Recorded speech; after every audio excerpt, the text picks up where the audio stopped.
बिस्मिल्लाहिर्रहमानिर्रहीम। Thank you chairperson साहिबा। Budget की स्पीच है। बजट के ऊपर दोस्त और सब ने बातें शुरू की हुई हैं। इस वक्त जो भी डिस्कस हो रहा है, बजट जो पेश हुआ था उसके ऊपर कुछ मेरे भी तजवीज़ें भी हैं और उसके साथ ही साथ मैं कुछ निशानदेही भी करना चाह रहा हूँ चीज़ों की जो ओवरसाइट जो होनी चाहिए थी उस उन्होंने नेगलेक्ट किया है उस सेक्टर को, या उनमें कुछ चीज़ें ऐसी हैं जो नेगलेक्ट की गई हैं। बिस्मिल्लाहिर्रहमानिर्रहीम।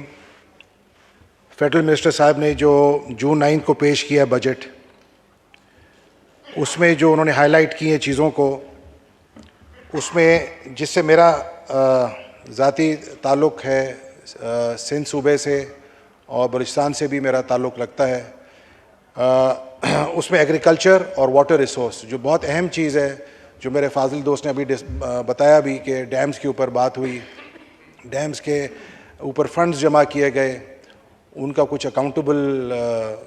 हमें अकाउंटेबिलिटी नज़र नहीं आई है। मैं चाहूँगा कि सबसे पहले तो ये बताया जाए कि वो फंड्स जो जमा हुए थे कितने हुए थे और कितने जमा हुए और कितने उसमें से कहाँ पे खर्च किए गए। उसके साथ ही साथ अगर हम आगे चलें इसी बात के ऊपर, तो हमारा एग्रीकल्चर सेक्टर जो है, जो बैकबोन कहा जाता है हमारे पाकिस्तान का, रीढ़ की हड्डी कहा जाती है इकॉनमी में, जो 60 to 70% रिप्रेजेंट करता है चारों सूबों को, उसमें जो इस दफ़ा कुछ मुराद रखे गए हैं उनमें से कुछ तो चीज़ें ठीक हैं, इस वक्त ज़रूरत है उसकी, जिसमें कहा गया है कि 50,000 एग्रीकल्चर ट्यूबवेल्स हैं जिनको सोलर किया जाएगा और 30 अरब रुपए उसके लिए रखे गए हैं। लेकिन उसमें वजाहत नहीं है कि ये ट्यूबवेल्स कौन से सूबों में हैं, किस किस्म के हैं या किस तरह दिए जाएंगे, whether it will be with the provincial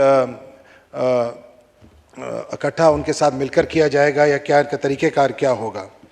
इसी तरह अगर आप आ जाएं सीट के ऊपर, तो हमारे पास जो हमारी यूनिवर्सिटीज़ हैं या जो रिसर्च सेंटर्स हैं, उन्होंने क्या किया है कि बजाय कि आप बाहर से इंपोर्ट करेंगे और उनके ऊपर ड्यूटी नहीं लगाएंगे तो वही हमें उसका नुकसान होता है। तो ये चीज़ें हैं जिसके ऊपर जब एग्रीकल्चर पॉलिसी बनाई जाती है तो एग्रीकल्चरिस्ट को नहीं बुलाया जाता है, जो मेन एग्रीकल्चरिस्ट हैं पाकिस्तान के, जो एग्रीकल्चर इकॉनमी में जानते भी हैं, करते भी हैं और प्रैक्टिकल उस तरीके से चलते हैं उन सूबों में, उनको ज़रूर बुलाया जाए, उनसे इनपुट लेकर फिर आप अपना ये जो है पॉलिसी बनाएं। लेकिन अफसोस से कहना पड़ेगा कि मैं समझता हूँ कि उन लोगों को बिल्कुल इस चीज़ में मुशावरत के लिए नहीं बुलाया गया था। इसी तरह अगर आप आगे चलें तो हमारा जो एग्रीकल्चर के साथ इरिगेशन सिस्टम है, जो प्रोविंशियल सब्जेक्ट है, नो डाउट अबाउट इट, लेकिन कुछ चीज़ें हैं जो फेडरल सब्जेक्ट है, जैसे हमारा फ्लड कमीशन है।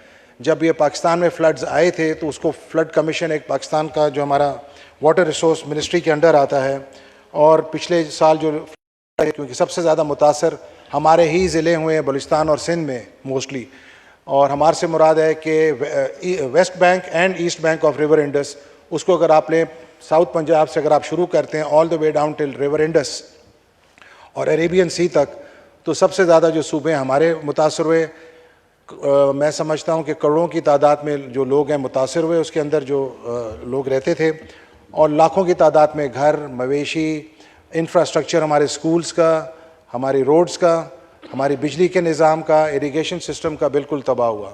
और ये पहली दफ़ा नहीं है, 2007 में फ्लड्स आए, 2010 में आए, 2020 में और अब 2022 में। और प्राइम मिनिस्टर साहब की मेहरबानी है कि that he did come to visit immediately, he came to Jhal Magsi, he came to Kambar Shahdadpur जो मेरा हल्का है, और झलमक्सी हमारा आबाई इलाका है जो मेरा छोटा भाई खालिद है वहाँ से MNA, वो आए वहाँ पे, they came and visited, they went and visited the villages. This is the first time that he came. 2020 की जिनकी हुकूमत थी, जब फ्लड्स आए थे तो उनको तो मेरे ख्याल इस्लामाबाद से फुर्सत नहीं होता था उनको निकलने के लिए यहाँ से, अगर जाते थे तो ज़्यादा से ज़्यादा KPK जाते थे, उसके अलावा he never went to any other places. कहने का मकसद ये है कि जिस इंसान में एहसास हो, जो लोगों के साथ सारा वक्त चलता रहता है, उसी को ये फील होती है कि भाई ये जो हालात हैं किस तरह के और उनको किस तरह से देखा जाए। अब आ जाएं आप फ्लड रिलीफ के ऊपर। 2022 वाला जो फ्लड था उसमें there was a lot of money which was given to donors ने दिया था, डोनर कंट्रीज़ ने दिया था, डोनर एजेंसीज़ ने हमारे पाकिस्तान को, और हमारे जो फॉरेन मिनिस्टर साहब थे चेयरमैन बिलावल भुट्टो साहब, he went to many places, he advocated on behalf of Pakistan. जो फ्लड्स आए हमारे वहाँ पे, he was very well aware of what happened and he gave them a very good description और जो क्लाइमेट चेंज पे हमारी जो शहरी रहमान साहिबा थी, शी वेंट ओवर देयर, उन्होंने बताया कि क्लाइमेट चेंज की वजह से हमारे मुल्क में कितने असरात हुए हैं और उसका क्या नुकसान हुआ है। उसकी वजह से जो डोनर एजेंसीज़ ने और कंट्रीज़ ने जो सपोर्ट किया था पाकिस्तान को, that amount did come to Pakistan. अब उसका जो इस्तेमाल और उसका जो ख़र्च है वो हमारी ये मुतालबा भी है और हम ये चाहते हैं, क्योंकि हम एंड यूज़र हैं वहाँ के, हमारे लोग हैं जो इस वक्त मुतासर हुए हैं, और उनको उन सूबों में क्या दिया गया है वो भी उन बताया जाए, और जिन प्रोविंशियल प्रोविंसेस में जो उनके साथ जॉइंट उन्होंने जो खर्च किया है वो भी चीज़ सामने आनी चाहिए जो डोनर एजेंसीज़ के थ्रू। और जो फेडरल गवर्नमेंट ने अपना हिस्सा देना था, लास्ट ईयर उन्होंने जो एलोकेशन की थी $1.5 billion for housing projects for all the provinces जहाँ पे फ्लड आया था, उन्होंने सिर्फ जो सिंध के लिए जो 1.5 बिलियन पोस्ट फ्लड जो देना था उनमें से सिर्फ $500 मिलियन दिए गए थे। और इस दफ़ा जो हमने बजट बनाया है सिंध में, उसमें $500 मिलियन सिंध गवर्नमेंट ने अपना हिस्सा रखा है। लेकिन अफसोस से कहना पड़ेगा कि मेरे कोलीग गुलाम मुस्तफा शाह ने भी यही बात की, उस वक्त आपकी स्टेट मिनिस्टर फाइनेंस की गौस पाशा साहब बैठी हुई थी, उन्होंने बताया कि हम चेक करके बताएंगे। तो हमने तो कहीं पर रिफ्लेक्शन नहीं देखी है उसकी। तो ये भी मैं चाहूँगा कि इस चीज़ को सामने लेकर आएँ, जो उन्होंने अपना हिस्सा देना है पंजाब में, KPK में, बलूचिस्तान में या सिंध में, वो अपना ज़रूर हिस्सा रिफ्लेक्ट करें इस बजट में, so the provinces can come up with their amounts to give that. इसी तरह अगर आप आ जाएँ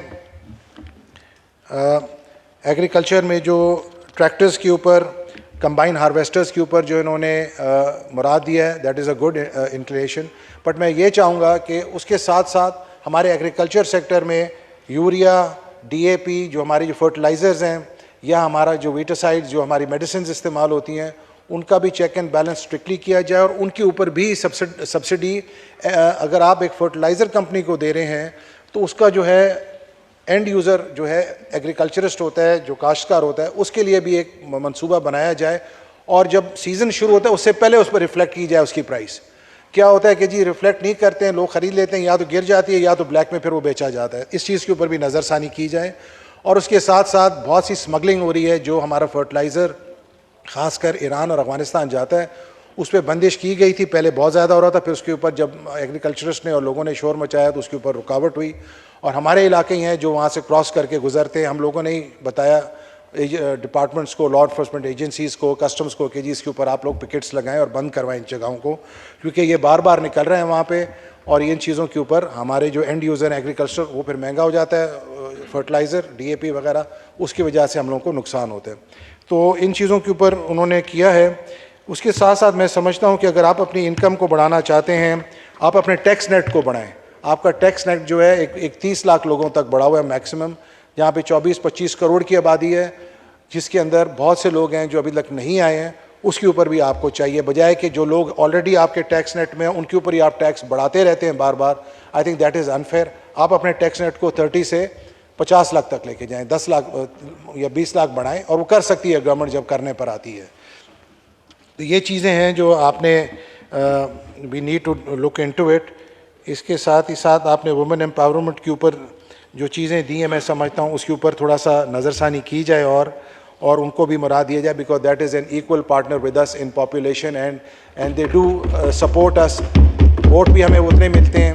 वुमेन एम्पावरमेंट की भी ज़रूरत है। हमारी शहीद बेनज़ीर साहिबा जो थी, उन्होंने इस चीज़ को बहुत सामने रखा था। मैं समझता हूँ अभी भी आपकी जो विमेन लीडरशिप है इस वक्त in both men party, specially in PMLN and अपना क्या कहते हैं हमारे पाकिस्तान पीपल्स पार्टी में होते हुए भी इन चीज़ों को रिफ्लेक्ट ज़रूर करें कि वुमेन एम्पावरमेंट या उनके जो राइट्स हैं, उनके जो डोमेस्टिक इश्यूज़ होते हैं, उनके ऊपर मिलकर प्रोविंसेस के साथ बैठ के पॉलिसीज़ बनाई जाएँ कि उनको रिफ्लेक्शन आए। जैसे बेनज़ीर इनकम सपोर्ट प्रोग्राम है which supports the downtrodden the women of rural area specially, इसके ऊपर भी उसकी ट्रांसपेरेंसी और की जाए।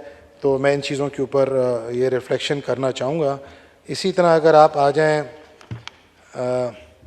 हमारे डेवलपमेंट फंड्स जो दिए जाते हैं हमारे आपके मेंबर्स को, उनके ऊपर भी ट्रांसपेरेंसी और उसके ऊपर भी एक जो लाए अमल है उसका प्रोसेस आप लोग अगर तेज़ रखेंगे और उसको अगर एक्सिक्यूशन में बेहतरी लेकर आएंगे, तो मैं समझता हूँ कि हम लोग अपने जो जवाब दें अपने वोटर्स को, तो we will be able to reflect better and give them the right prospect कि जी हम क्या कर रहे हैं उनके लिए, because they do demand that from us. तो ये भी हमारी एक सोशल रिस्पॉन्सिबिलिटी बनती है कि उस चीज़ को हम लोग सामने लेके चलें।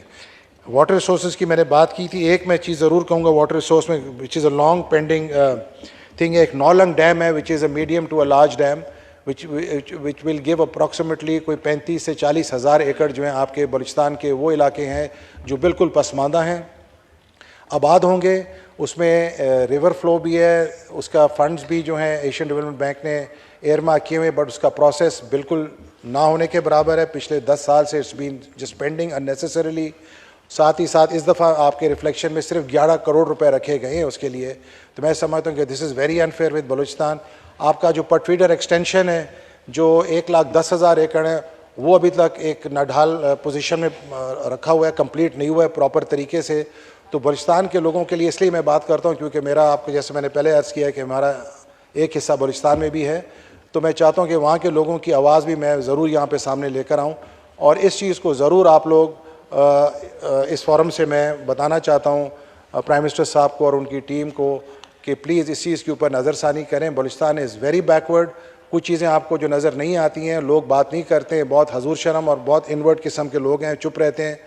तो मैं चाहूँगा कि इस चीज़ को आप सामने लेकर आएँ। बलूचिस्तान को, it is a burning issue, it should not be dealt with strength, it should be dealt with एक प्यार की एक ज़बान रखें वहाँ पे, लोगों को रिस्पेक्ट देंगे। बलूचिस्तान के लोगों को आप खुद जानते हैं कि वो सबसे ज़्यादा रिस्पेक्ट की ज़रूरत है वहाँ पे, अगर देंगे तो ये चीज़ आप लोगों के लिए बेहतर होगी। पाकिस्तान का एक बहुत बड़ा हिस्सा है बलूचिस्तान, जिसके लिए वहाँ पे सिर्फ चंद लोगों को मरा देने से कोई फ़ायदा नहीं मिलेगा। जो इस वक्त भी जो काम जिस तरह चल रहा है बलूचिस्तान में आपके सामने है, तो मैं ज़रूर इस चीज़ को सामने हाईलाइट करूँगा and this is very important right now. तो ये चीज़ें सामने रखते हुए आखिर में मैं ये कहना चाहूँगा कि 9 मई को जो हादसा पेश आया और जो वहाँ पे उन लोगों ने, जो दहशतगर्दों ने ये एक्शन लिया अपनी तरफ से, काबिल मज़म्मत सिर्फ नहीं है, इसको literally we need to take it to the proper forum. जिस तरह किया गया है, जिन लोगों ने किया है उनको कड़ी से कड़ी सज़ा मिलनी चाहिए, because this reflects towards integrity of Pakistan. और ये चीज़ें सियासी लोग यहाँ पे सब बैठे हुए हैं, सब पॉलिटिकल पार्टी से उनका वास्ता है। कभी भी किसी पॉलिटिकल पार्टी ने ये कदम नहीं उठाया। बड़े से बड़े लीडर जेलों में गए, महीने साल गुजारे, हमारे लीडर ने 11 साल गुजारे जेल में, लेकिन कभी उन्होंने आखिर में जब बेनज़ीर साहिबा की शहादत हुई, उन्होंने कहा पाकिस्तान की हमें ज़रूरत है, पाकिस्तान के बगैर हम नहीं चल सकते, पाकिस्तान खपे का उन्होंने नारा लगाया। लेकिन इन लोगों ने तो चंद दिनों के अंदर जाके हमारे वो चीज़ों के ऊपर हमला किया जो मतलब इट इज़ नॉट राइट। ये चीज़ें काबिल बर्दाश्त नहीं है, ये होनी भी नहीं चाहिए। और जिन लोगों ने ये चीज़ें की हैं उनको कड़ी से कड़ी सज़ा दी जाए और पता चले कि पाकिस्तान इस चीज़ में, पाकिस्तान के लोग इकट्ठे हैं and we will not tolerate this anymore. बड़ी मेहरबानी आपकी, थैंक यू वेरी मच।